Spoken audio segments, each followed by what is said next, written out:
أعوذ بالله من الشيطان الرجيم. بسم الله الرحمن الرحيم. السلام عليكم ورحمة الله وبركاته.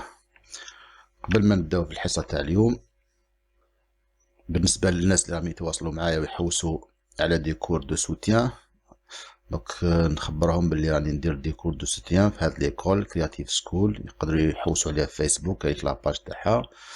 راني ندير دي كور ستركتور ماشيني الغوريتميك بور لي بروميير اني، et pour les deuxième année كيف algorithmique et architecture des ordinateurs. Donc راني ندير l'architecture 80-86 pour les étudiants تاع باب الزوار، و architecture MIPS R3000 pour les étudiants تاع الجي ولا بليده ولا بومرداس. هعملك ارقام الهاتف تاع هاد ليكول.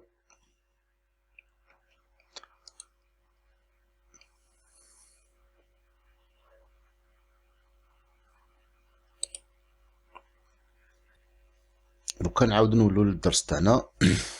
بسم الله الرحمن الرحيم.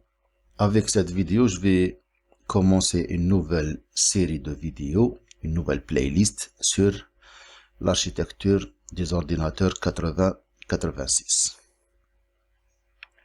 Inch'Allah, il a وفقني ربي زين ندير une nouvelle playlist على l'architecture MIPS R3000. Donc le microprocesseur 8086, donc c'est le premier microprocesseur de la famille Intel 80X86, c'est-à-dire une série de Intel. X représente un numéro, le 1, le 2, le 4, etc. Donc c'est un circuit intégré. Il possède 40 broches ou bien 40 pattes. Il est équipé d'un bus de données 16 bits. C'est-à-dire il peut transférer à la fois 2 octets pour une lecture ou bien une écriture, et un bus d'adresse de 20 bits, c'est-à-dire il est capable d'adresser 2 puissance 20 lignes mémoire. Chaque ligne contient un octet, bien sûr. Donc l'espace mémoire de ce microprocesseur, ou bien l'espace mémoire connecté à ce microprocesseur, c'est 2 puissance 20 octets qui est 1 mégaoctet. Nous allons voir une vue externe sur ce processeur. Donc remarquez, il possède 40 pattes, 40 broches. Parmi ces 40 broches, on observe les bus d'adresse. On a dit qu'on a 20 bits d'adresse, de A0 jusqu'à A19. Remarquez, de A0, voilà, de A0 jusqu'à A14, A15, A16, A19. Voilà, c'est le bus d'adresse. Un bus de données de 16 bits, on a dit ça, donc de D0 jusqu'à D15. Remarquez, de D0. Donc remarquez, les mêmes pattes sont utilisées comme des bus d'adresse et comme bus de données. Remarquez, de D0, D1, D3 jusqu'à D14, D15, remarquez, et D15, voilà, jusqu'à D15, voilà. Donc c'est 16 bits de bus de données. Lorsqu'il s'agit d'envoyer des bits d'adresse, il utilise les 20 bits de A0 à A19, puis il utilise le bus de données de D0 jusqu'à D15 pour envoyer ou bien pour lire des données. Donc il utilise pour cela une technique de multiplexage. On observe une commande RD bar c'est une commande qui pour lire des données, pour la commande read. Voilà, c'est la commande lire.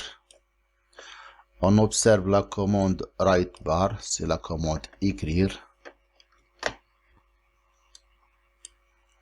La commande MIO bar, donc pour sélectionner la mémoire ou bien les périphériques d'entrée-sortie.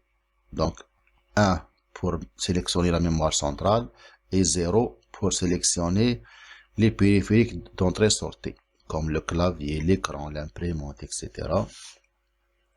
Une demande d'interruption ENTR.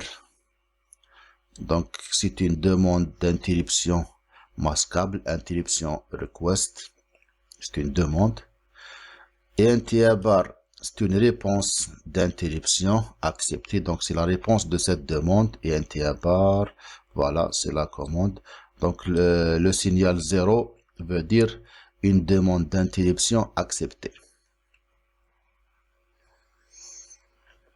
Une autre commande, NME, non masquable interruption. Cette commande, ce sont les interruptions non masquables. Par exemple, une erreur fatale dans la mémoire centrale ou bien dans l'adressage, donc nécessite l'arrêt total du système. Donc c'est une interruption non masquable, c'est-à-dire elle n'attend pas une réponse. Elle interrompt directement le fonction de l'ordinateur. Une entrée pour l'horloge, clock, voilà. C'est l'entrée de l'horloge. La commande reset pour redémarrer l'ordinateur. Voilà, c'est la commande reset. L'alimentation électrique du microprocesseur, c'est VCC égale 5 volts. Voilà, c'est l'entrée du courant électrique. GND, ground, c'est-à-dire la terre. Le mode minimum ou bien le mode maximum, min-max. C'est-à-dire que le microprocesseur peut fonctionner en mode minimum ou en mode maximum. Dans le mode minimum, le microprocesseur émet les signaux de commande à la mémoire et au périphérique d'entrée-sortie. Et dans le mode maximum, un contrôleur de bus assume la responsabilité de contrôler les signaux envoyés vers les périphériques d'entrée-sortie.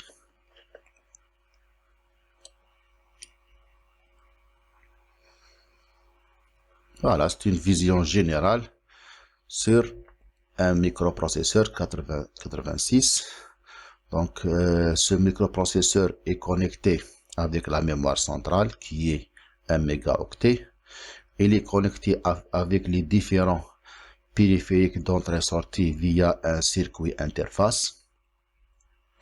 Donc, la connexion se fait via 3 types de bus. Un bus de commande pour envoyer les signaux de lecture, écriture, pour sélectionner la mémoire centrale ou bien les périphériques d'entrée-sortie, le signal MEO bar, etc. Un bus d'adresse de taille 20 bits pour adresser les informations, les octets, soit dans les périphériques d'entrée-sortie ou bien soit dans la mémoire centrale. Et un bus de données sur 16 bits pour envoyer et recevoir les informations. Le microprocesseur est connecté avec l'extérieur avec 3 types de bus. Voilà, nous allons voir un exemple d'écriture dans la mémoire centrale. Donc, le microprocesseur va envoyer un signal MIO bar pour sélectionner la mémoire centrale et désactiver les circuits d'interface, c'est-à-dire désactiver les périphériques d'entrée-sortie. Remarquez, MEO bar égale 1, c'est-à-dire la mémoire est sélectionnée et les périphériques d'entrée-sortie sont désactivés.